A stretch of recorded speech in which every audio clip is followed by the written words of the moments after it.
ভগবান এক সময় যমরাজের ওখানে গিয়েছিলেন, যমরাজের রাজধানী। সেই যমরাজের বাড়িতে গেছেন।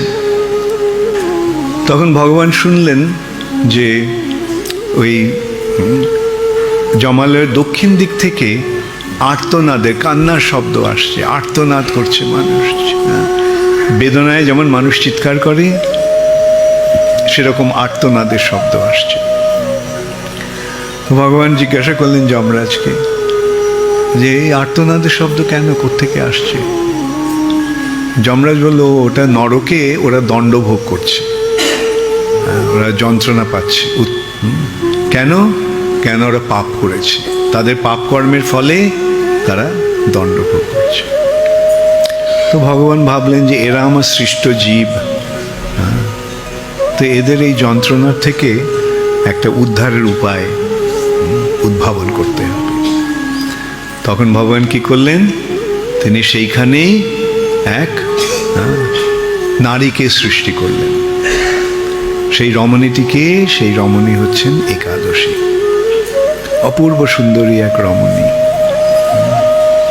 এবং ভগবান স্থির করলেন যে এই দিনে, এই একাদশীর দিনে যারা এই একাদশী ব্রত পালন করবে তারা সমস্ত পাপ থেকে মুক্ত হয়ে যাবে।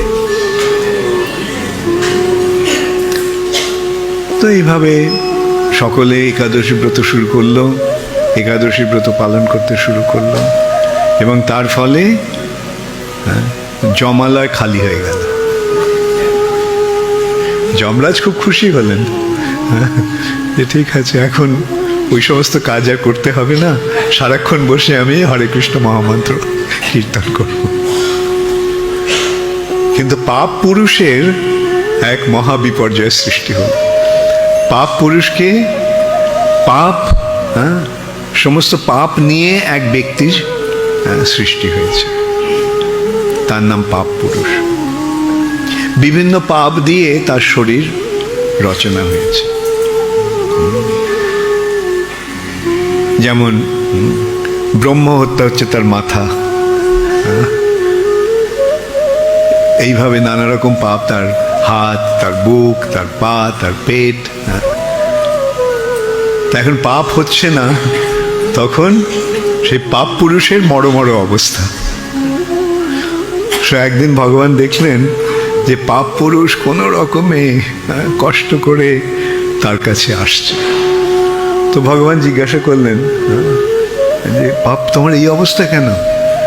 সারা শরীর এরকম অস্থি চর্ম সার হয়ে গেছে, কোনো তোমার এই অবস্থা কেন? তখন পাপ পুরুষ বলল যে ভগবান, যেদিন থেকে আপনি একাদশী ব্রত সৃষ্টি করেছেন সেদিন থেকে সকলে ওই একাদশী ব্রত পালন করে পাপ থেকে মুক্ত হয়ে যাচ্ছে। তার ফলে জগতে আর পাপ নেই, তার ফলে আমার এই দুর্দশা।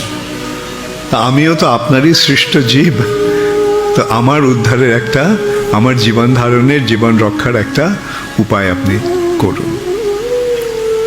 তখন ভগবান বললেন ঠিক আছে, এই একাদশীর দিন সমস্ত পাপ অন্নে প্রবেশ করবে, এবং কেউ যদি পাপ নাও করে কিন্তু সে যদি অন্ন খায়, তাহলে সেই তার সমস্ত পাপ তার শরীরে প্রবেশ করবে। তাহলে কি হলো? একাদশীর দিনে সমস্ত পাপ অন্নে প্রবেশ করছে, মানে চাল, ডাল, গম ইত্যাদিতে। এবং সেগুলি যখন খাওয়া হয়, পাপ না করলেও সেই পাপগুলি তাদের শরীরে আসে। তাহলে বোঝা গেল কেন আমরা একাদশীর দিন অন্ন খাই না। তো একাদশীর দিন অন্ন না খেলে পাপ প্রবেশ করবে না, কিন্তু যে পাপগুলো করছি সেগুলো তো থেকে যাচ্ছে। তাহলে কি করতে হবে?